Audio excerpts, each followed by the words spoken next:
এই 8টি জিনিস একদিকে আর 3টি আরেক দিকে। আল্লাহ তাআলা ইরশাদ করেছেন যে ওই 3টি জিনিসের ভালোবাসা যদি তোমাদের মধ্যে এই 8 জিনিসের চাইতে বেশি না হয়, অধিক না হয়, ফাতারাব্বাসু হাত্তা ইয়াতি আল্লাহু বিআমরিহি, তাহলে তোমরা আল্লাহর পক্ষ থেকে আযাব আসার অপেক্ষা করতে থাকো, শাস্তি আসার অপেক্ষা করতে থাকো। আল্লাহ তাআলা বলেছেন আবাউকুম, তোমাদের পিতা মাতা, আবনাউকুম, তোমাদের সন্তানাদি, ইখওয়ানুকুম, তোমাদের ভাই বেরাদর, আজওয়াজুকুম, তোমাদের স্ত্রীগণ, আশিরাতুকুম, তোমাদের আত্মীয় স্বজন,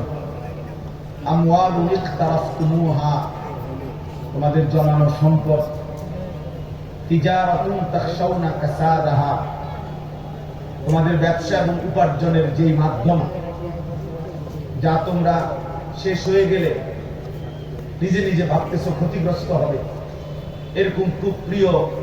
উপার্জনের কোন মাধ্যম, ওয়ামাসাকিনু তারদাউনাহা, এবং পছন্দের ঘর বাড়িঘর, এই সব কিছুর চাইতে যদি আল্লাহর ভালোবাসা,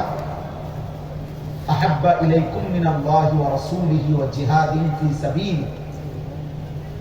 আল্লাহ তাআলার ভালোবাসা, রাসূল আকরাম সাল্লাল্লাহু আলাইহি ওয়াসাল্লামের ভালোবাসা এবং আল্লাহর পথে জিহাদের প্রতি ভালোবাসা, যদি এই 3 জিনিসের চাইতে পূর্বের 8টি জিনিস তোমাদের নিকট বেশি প্রিয় হয়ে যায়,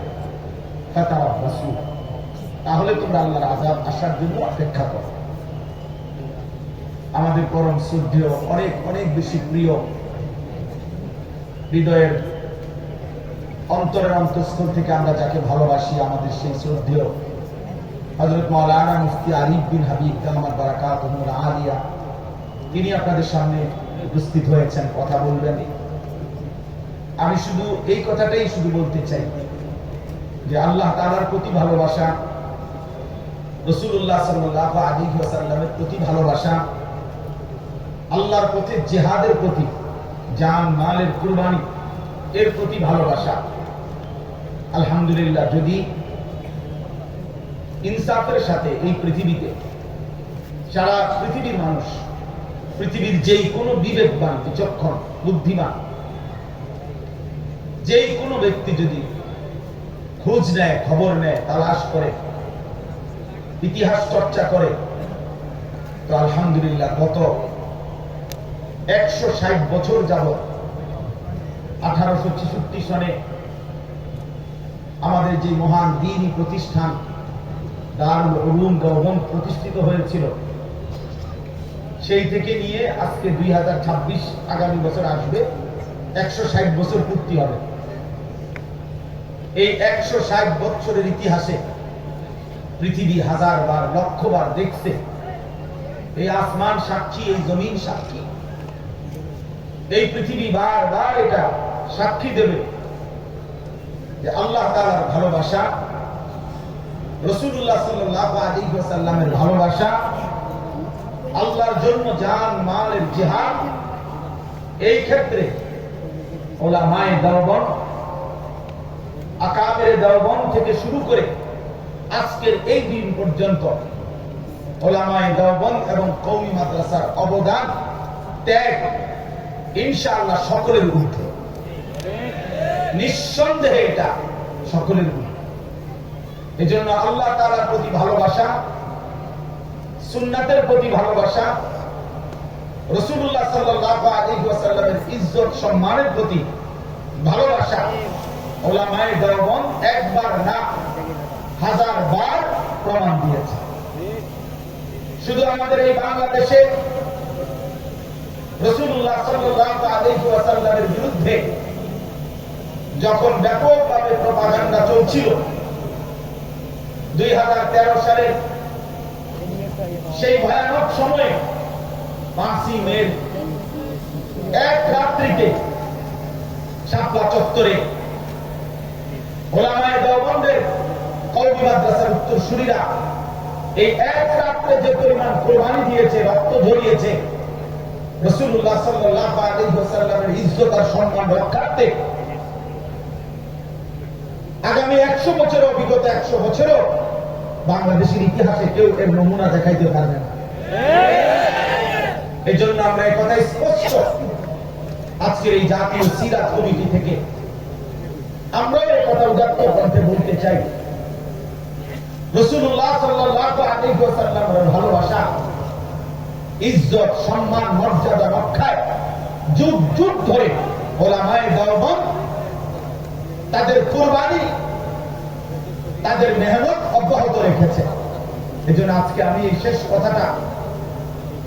এটাই বলতে চাই,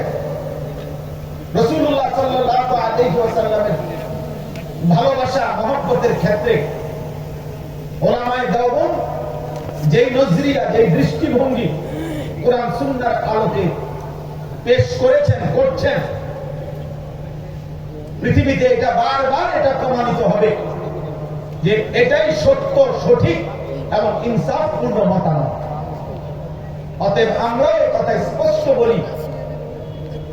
যে ভালোবাসার যত দাবিদার চারিদিকে দেখা যায়, রবিউল আউয়াল মাস আসলে জেগে ওঠে, ভালোবাসার ওই দাবিদারদেরকে আমরা স্পষ্ট বলতে চাই, রাসূলুল্লাহ সাল্লাল্লাহু আলাইহি ওয়াসাল্লামের ভালোবাসা 12 মাস, রাসূলুল্লাহ সাল্লাল্লাহু আলাইহি ওয়াসাল্লামের ভালোবাসা প্রতি রাত প্রতিদিন, রাসূলুল্লাহ সাল্লাল্লাহু আলাইহি ওয়াসাল্লামের ভালোবাসা প্রতি ঘন্টা, প্রতি মিনিট, প্রতি সেকেন্ড, রাসূলুল্লাহ সাল্লাল্লাহু আলাইহি ওয়াসাল্লামের ভালোবাসা সুন্নাত অনুসরণের মধ্যেই নিহিত। ভালোবাসলে অনুসরণ করতে হয়, অনুসরণ করলেই ভালোবাসা প্রমাণিত হয়। এজন্য শুধুমাত্র শব্দের উপরে শব্দ, ঈদের উপরে আরো ঈদ, ঈদের উপরে আরো ঈদ, একেবারে আয়াত, সাইয়্যিদুল আয়াত, আয়াতের উপরে আরো আয়াত, আরো কিছু যদি কেউ লাগানো হয়, এই দাবিদারদের কাছে আমাদের স্পষ্ট যে রাসূলুল্লাহ সাল্লাল্লাহু আলাইহি ওয়াসাল্লামের একটা একটা সুন্নাত আপনি হাতে কলমে নিজ নিজ অনুসারীদের মধ্যে প্রমাণ করে দেখান, আমরাও আমাদের অনুসারীদের মধ্যে রাসূলুল্লাহ সাল্লাল্লাহু আলাইহি ওয়াসাল্লামের সুন্নাত প্রমাণ করে দেখাবো ইনশাআল্লাহ। ময়দানেই প্রমাণ হবে রাসূলুল্লাহ সাল্লাল্লাহু আলাইহি ওয়াসাল্লামের সুন্নাতের অনুসারী, ভালোবাসার প্রকৃত অনুসারী কারা। এজন্য এটাই সত্য যে উলামায়ে দেওবন্দ, উলামায়ে দেওবন্দের অনুসারীরা যুগ যুগ ধরে রাসূলুল্লাহ সাল্লাল্লাহু আলাইহি ওয়াসাল্লামের সুন্নাতের শতভাগ অনুসরণ করার ক্ষেত্রে আন্তরিক এবং রাসূলুল্লাহ সাল্লাল্লাহু আলাইহি ওয়াসাল্লামের ভালোবাসার প্রমাণ দেওয়ার জন্য নিজেদের জান মাল কুরবানি করার জন্য সর্বদাই প্রস্তুত ইনশাআল্লাহ। আল্লাহ তাআলা জাতীয় সিরাত কমিটির আজকের এই সুন্দর আয়োজন আল্লাহ তাআলা কবুল করে নেন। বিদআতের বিরুদ্ধে, খুরাফাতের বিরুদ্ধে, সমস্ত কুসংস্কারের বিরুদ্ধে এই মাহফিল, এই সম্মেলন, এই জাতীয় সিরাত কমিটি আগামী দিনে উম্মতের দিক নির্দেশনামূলক একটি সংগঠন, একটি কাফেলায় পরিণত হোক। আমি নিজেও ইনশাআল্লাহ আজকেই এই সংগঠনের, এই কমিটির সদস্য হয়েই যাব ইনশাআল্লাহ। আপনাদের সবার কাছে উদাত্ত আহ্বান জানাই, আপনারা প্রত্যেকেই জাতীয় সিরাত কমিটির ফরম নিয়ে আপনারা এই জিহাদে, এই সংগ্রামে রাসূলুল্লাহ সাল্লাল্লাহু আলাইহি ওয়াসাল্লামের সুন্নাত সিরাতের প্রতিষ্ঠার এই সংগ্রামে আপনারাও শামিল হবেন। আল্লাহ তাআলা আপনাদের সবাইকে ভালো রাখেন, তৌফিক দান করেন, ঈমান ইসলামের খেদমতে আল্লাহ তাআলা আমাদেরকে কবুল করেন। আমিন। সুবহানাল্লাহ।